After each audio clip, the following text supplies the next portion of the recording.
কি বন্ধু, তাড়াতাড়ি ঘুম কিছুতেই ভাঙে না। ঘুম ভাঙলেও বিছানা ছেড়ে উঠতে ইচ্ছে হয় না, কি তাই তো? ইচ্ছে না করাটাই স্বাভাবিক। কেন বলো তো?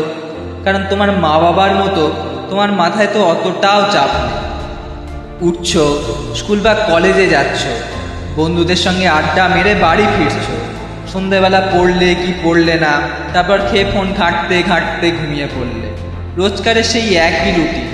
এত বিলাসবহুল দিন কাটানোর পরেও ঈশ্বরের প্রতি তোমার অভিযোগ যে তোমার থেকে অসুখী মানুষ এই পৃথিবীতে আর কেউ নেই। ঘুম থেকে দেরি করে ওঠার এই অভ্যাসটা কি একটু পাল্টে ফেলা যায় না বন্ধু? একবার আমার কথাটা শুনে এই অভ্যাসটা পাল্টে ফেলো, দেখবে জীবনটা বদলে গেছে।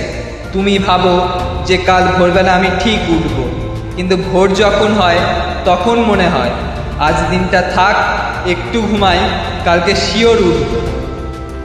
এই একই চিন্তা করতে করতে মাসের পর মাস চলে গেছে এবং চলে যাচ্ছে, পরিবর্তন কিছুই হয়নি।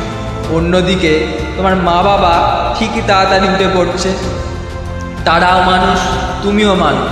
তারা পারলে তুমিও পারবে, কিন্তু পারো না কেন জানো?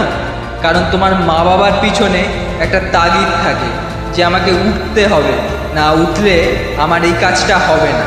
তোমার পিছনে তো কোনো তাগিদই নেই। তারা তাদের কাজের তাগিদে, কর্তব্য পালনের তাগিদে যদি তাড়াতাড়ি উঠতে পারে, তাহলে তোমাকেও তোমার কাজের তাগিদে উঠতে হবে। এবার যদি বলো আমার তো কোনো কাজই নেই, পড়াশোনাটা কি কোনো কাজ নয়?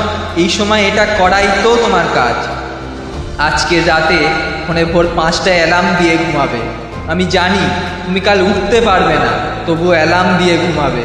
অ্যালার্ম তোমাকে ওঠাতে না পারলেও তোমাকে সজাগ করবে।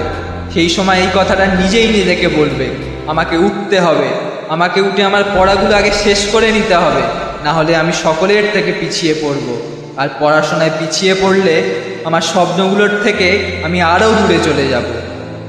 বন্ধু, 1 সপ্তাহ অ্যালার্ম দিতে থাকো, নিজেকে এভাবেই বোঝাতে থাকো, দেখবে তাড়াতাড়ি ঘুম থেকে উঠে পড়াটা তোমার কাছে ঠিক যতটা কঠিন লাগছিল ততটা কঠিন আর নেই। 1 সপ্তাহ কেটে যাওয়ার পর দেখবে তোমার অভ্যাস হয়ে যাবে, তখন আর উঠতে কষ্ট হবে না। এতদিন তো নিজেই চেষ্টা করেছো, আর না হয় 1 সপ্তাহ আমার কথা শুনে চললে।